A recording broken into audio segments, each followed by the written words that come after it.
সিনেমার নতুন একটা দিক উন্মোচন হয়েছিল আসলে সুরঙ্গ এবং প্রিয়তমাকে নিয়ে। কিছু মানুষের আসলে অ্যাক্টিং বলেন বা কাজের জায়গাটা বলেন ইনবিল্ট থাকে। ২০২২ সাল থেকেই আসলে প্রোডিউসিং টিমের সাথে জড়িত।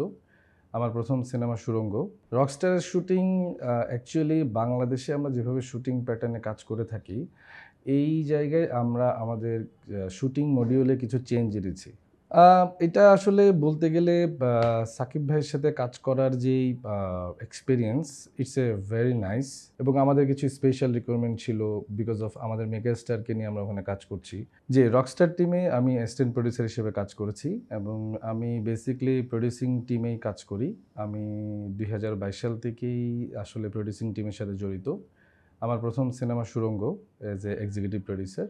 দেন আমার গ্র্যাজুয়ালি অনেকগুলো সিনেমায় আমি করেছি এবং লাস্ট রকস্টারে অ্যাজ এ অ্যাসিস্ট্যান্ট প্রোডিউসার হিসেবে কাজ করছি আরকি। রকস্টারের শুটিং অ্যাকচুয়ালি বাংলাদেশে আমরা যেভাবে শুটিং প্যাটার্নে কাজ করে থাকি, এই জায়গায় আমরা আমাদের শুটিং মডিউলে কিছু চেঞ্জ এনেছি এইবার রকস্টারে। কারণ হচ্ছে যে আমরা চেষ্টা করেছি যে রকস্টারের সিনেমাটাকে পুরোপুরি আমাদের যে টাইম ফ্রেম আছে সেটাতে প্রপারলি ডান করার জন্যে। সো দ্যাট টেকনিক্যালি এবং এক্সিকিউশন যে প্ল্যান এবং হচ্ছে আমার যে টোটাল সকল ডিপার্টমেন্টের যে কোলাবোরেশন প্রত্যেকটিতেই আমার কিছু না কিছু নতুনত্ব ছিল প্ল্যানের জায়গা থেকে এবং আমাদের শুটিংয়ের জায়গা থেকে আমরা খুবই সুন্দর শুটিং করেছি। খুবই ডিসিপ্লিন ওয়াইজ এবং এই ডিসিপ্লিনটা অ্যাকচুয়ালি সামনের দিকে বাংলাদেশে একটা আ আ এক্সাম্পল হবে যে আসলে প্রপারলি যেই টাইম ফ্রেম আছে আমাদের হাতে খুবই কম টাইম ফ্রেম ছিল। সেই টাইম ফ্রেমটাতে আমরা আসলে কিভাবে জিনিসটাকে এক্সিকিউট করি, সেটার একটা নতুন মডিউল আমরা আসলে শুটিংয়ের জায়গা থেকে অ্যাজ এ প্রফেশনালস সেট করার ট্রাই করেছি আরকি। আ এটা আসলে বলতে গেলে সাকিব ভাইয়ের সাথে কাজ করার যেই experience, it's a very nice এবং আ আমরা আমাদের জায়গা থেকে as a team member Shakib ভাইকে পেয়েছি আরকি।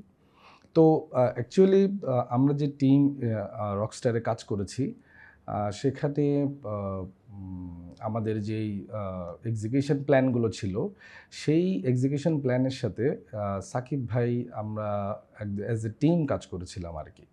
তো বেসিক্যালি কি হয় যে একজন মেগাস্টারকে নিয়ে কাজ করতে গেলে আমাদের অনেক ধরনের প্ল্যান এবং অনেক কিছু মাথায় রাখতে হয়। সেই সবকিছু মাথায় রেখেই আসলে আমরা প্রপারলি শুটিংটা ডান করার ট্রাই করেছি। বিষয়টা হচ্ছে যে অ্যাকচুয়ালি আমরা আমাদের দেশে যে কাজটা শুটিং প্যাটার্নটা করি, পুরো ওয়ার্ল্ডের জায়গা থেকে প্রপারলি অলমোস্ট সেইম এই শুটিংয়ের জায়গাটা। তো আমরা বাইরে যেই শুটিংটা করেছি, প্রত্যেকটা দেশে একেকটা লাইন প্রোডাকশন টিম বা কোম্পানি থাকে। ওরা পিচ করে। আমরা আমাদের প্রজেক্টটা ওখানে আ আ একটা লাইন প্রোডাকশন টিমের সাথে আমরা কোলাবোরেট করেছি। তো দেন ওখান থেকে আমরা আমাদের রিকোয়ারমেন্ট দিয়েছি ওদেরকে। ওরা আমাদেরকে আমাদের রিকোয়ারমেন্ট অনুসারে আমাদের যা প্রয়োজন সেগুলো তারা হচ্ছে সাপোর্ট দিয়েছে। এবং আমাদের কিছু স্পেশাল রিকোয়ারমেন্ট ছিল বিকজ অফ আমাদের মেগাস্টারকে নিয়ে আমরা ওখানে কাজ করছি। তো সো দ্যাট ওইখানে যে স্পেশাল রিকোয়ারমেন্ট গুলো ছিল তারাও সেটা ফিল আপ করেছে।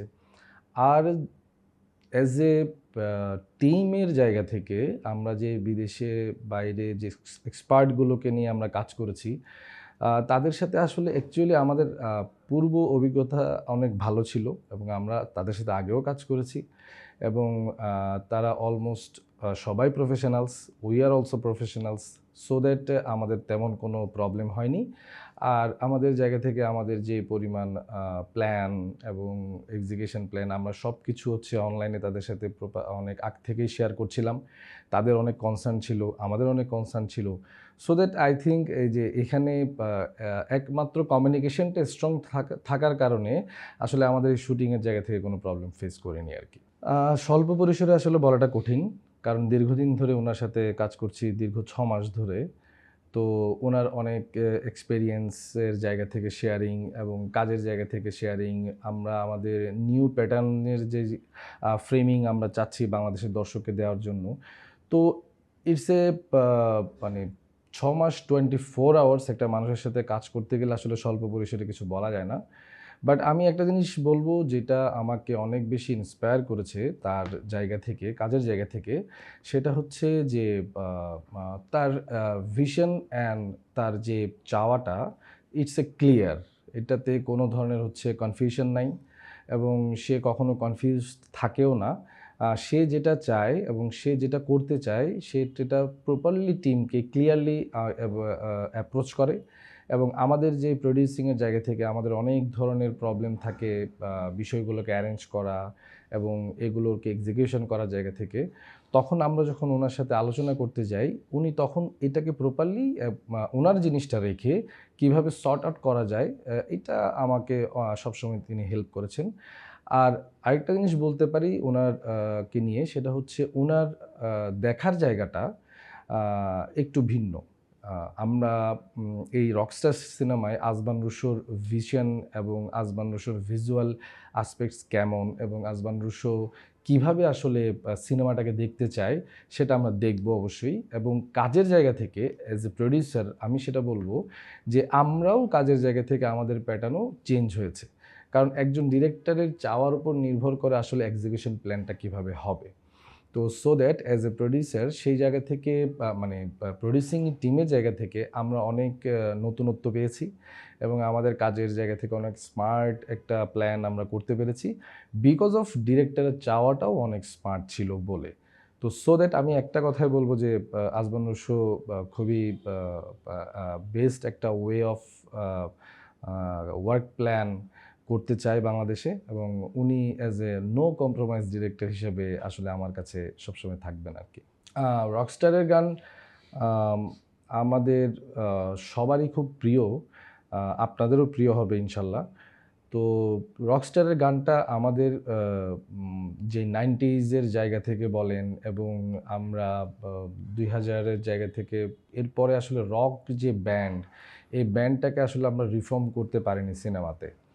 তো এই সকল রক যে প্যাটার্নটা, এই প্যাটার্নটা আসলে এই সিনেমাটাতে আপনারা প্রপারলি পাবেন এবং একজন রকস্টার লাইফস্টাইল কেমন হয় এবং রকস্টারের জীবন কেমন হওয়া উচিত বা রকস্টার আসলে একটা গান সুর বাঁধতে গেলে তার যে আসলে ইন্ডিভিজুয়ালিটি লাগে সেটা আসলে এই রকস্টার সিনেমাতে পাওয়া যাবে এবং গানের মধ্যে আপনারা অনেক ভালো সুর, তারপর হচ্ছে নতুন একটা প্যাটার্ন বা আমাদের নতুন প্যাটার্ন বলতে এটা বোঝাচ্ছি যে দীর্ঘদিন আমরা এই জিনিসগুলো শুনিনি আর কি। এই গানের প্যাটার্নটি যেটা আমরা আমাদের ছোটোবেলা থেকে আসলে ব্যান্ডের জায়গা থেকে আমরা অনেক বেশি ফ্যাসিনেটেড ছিলাম। তো সেইটা আবার রিফর্ম হচ্ছে, এটা আমি বলতে পারবো রকস্টারের গানের মাধ্যমে। আর রকস্টারের গানগুলো আমাদের গল্পের জায়গা থেকে রকস্টারের গানগুলো খুব সুন্দরভাবে আসলে বাঁধা হয়েছে এবং গল্পকে আসলে ওই গানগুলো ডিকটেট করে আর কি। তো সেভাবেই আসলে রকস্টারের গান নিয়ে আমরা অনেক বেশি আশাবাদী এবং আই থিঙ্ক আপনাদেরও অনেক ভাল লাগবে, দর্শকদের অনেক ভাল লাগবে। অ্যাকচুয়ালি তারা তো প্রুভেন, তাদের অভিনয়ের জায়গা থেকে বলেন, তাদের সিনেমা ক্যারিয়ারের জায়গা থেকে বলেন। Sabila, she is a very very nice person and nice actress. Mithila তার প্রথম এটা সিনেমা, বাট তাকে দেখে কখনোই আসলে ফ্রেমে মনে হয়নি যে এটা তার প্রথম সিনেমা। কিছু কিছু মানুষের আসলে অ্যাক্টিং বলেন বা কাজের জায়গাটা বলেন ইনবিল্ট থাকে। তো আমার সেই ক্ষেত্রে মিথিলাকে মনে হয়েছে সেই রকম একজন মানুষ যে আসলে অভিনয়টাকে ধারণ করেন। তো আমরা আমাদের টিমের জায়গা থেকে বা আমাদের রকস্টারের টিমের জায়গা থেকে আমরা অনেক বেশি আসলে সাপোর্ট পেয়েছি তাদের দুজনের কাছ থেকে এবং আমাদের অভিনয় দক্ষতার জায়গা থেকে তাদেরকে আমি বলবো তারা খুবই ভালো একজন অভিনেত্রী। তাদের সাথে তাদের আসলে শুভকামনা দিতে চাই তাদেরকে, তারা আরও ভালো কাজ করুক সেটা আমি চাই। সুন্দর প্রশ্ন, বিষয়টা খুবই যৌক্তিক একটা জায়গা থেকে আপনি প্রশ্ন করেছেন। তো আমার যেটা মনে হয় 2022 সালে যখন আমরা সুড়ঙ্গ এবং প্রিয়তমা দুটো সিনেমা পেলাম, তখন আসলে দর্শকের জায়গা থেকে দর্শক বুঝার চেষ্টা করেছে বা দর্শক পাওয়ার পেয়েছে এমনকি দুটো সিনেমা, যেই দুটো সিনেমা আসলে দর্শকদেরকে হলের দিকে আসার জন্য আসলে অনেক বেশি ইন্সপায়ার করেছিল। তো সেই জায়গা থেকে আমি বলবো যে সিনেমার নতুন একটা দিক উন্মোচন হয়েছিল আসলে সুরঙ্গ এবং প্রিয়তমাকে নিয়ে। এরপর থেকে যতগুলো সিনেমা হয়েছে তখন আমাদের টিনেজার, তারপরে হচ্ছে আমাদের যেই সিনেমার দর্শক যারা আগে ছিলেন, যারা অভিভাবক এবং যারা হচ্ছে একদম বৃদ্ধ, তারাও না সিনেমার দিকে আসছেন, দেখতে চাচ্ছেন। তারা তাদের সেই যে ছোটবেলার যে হচ্ছে নস্টালজিয়া, যে সিনেমা হলে গিয়ে সিনেমা দেখতেন, সেগুলোও শেয়ার করছেন। আমরা বিগত দিনে অনেক দেখেছি। তো এখন আসলে আমরা যেইখানে অবস্থান করছি, সিনেমাটা এখন আসলে শুধুমাত্র দর্শকদেরকে দেখানোর জায়গা থেকে আমরা নেই। আমি ব্যক্তিগতভাবে অ্যাজ এ প্রোডিউসিং জায়গা থেকে বা প্রোডিউসারের জায়গা থেকে যেটা আমি ভাবছি, যে এখন আসলে আমাদেরকে অনেক বেশি ডেভেলপ ওয়েতে আসলে দর্শকের সামনে উপস্থাপন হওয়া উচিত অ্যাজ এ সিনেমার জায়গা থেকে। সেটা স্টোরি বলেন, ভিজুয়াল প্যাটার্ন বলেন, এক্সিকিউশন প্যাটার্ন বলেন, টেকনিক্যাল ওয়ে বলেন। তো সব জায়গা থেকে আমি মনে করি যে আমাদেরকে যদি বাংলা সিনেমাকে অনেক বেশি রাইজ করতে হয়, তখন তাহলেও আসলে আমাদের প্ল্যানগুলো এভাবে করতে হবে যে আসলে শুধুমাত্র ব্যবসা না, যে দর্শকের সিনেমা হল আসবে, ব্যবসা হবে, নট লাইক দ্যাট। দর্শক এমনিতেই আমার সিনেমা দেখতে আসবে যদি আমার সিনেমাটা সেই ধরনের মেকিং প্যাটার্নে করা হয়, সেই রকম স্টোরিতে করা হয়। এবং আমি বিশ্বাস করি যে আমি যেই সিনেমাগুলোতে অ্যাজ এ প্রোডিউসিং কাজ করেছি, আমি সবসময় চেষ্টা করেছি যে সিনেমার মধ্যে এমন কিছু রাখার জন্য যেটা দর্শকের জন্য নতুন। এবং সিনেমা হলে দর্শক যখন আসবে, তখন উনি যদি সিনেমাটা দেখে উনি ওনার লাইফের সাথে কোনো ধরনের ম্যাচ করতে না পারে বা ইনভিজিবল একটা জায়গায় থাকে, তাহলে দর্শক আসলে অনেক বেশি ওই সিনেমার প্রতি ডিমোটিভেট হয়। তো সেই ক্ষেত্রে আবার অন্য ভিজুয়াল প্যাটার্নেও আছে, যেমন ধরেন হচ্ছে আমরা অ্যানিমেশন সিনেমা করি, আমরা ধরেন হচ্ছে 3D সিনেমা করি।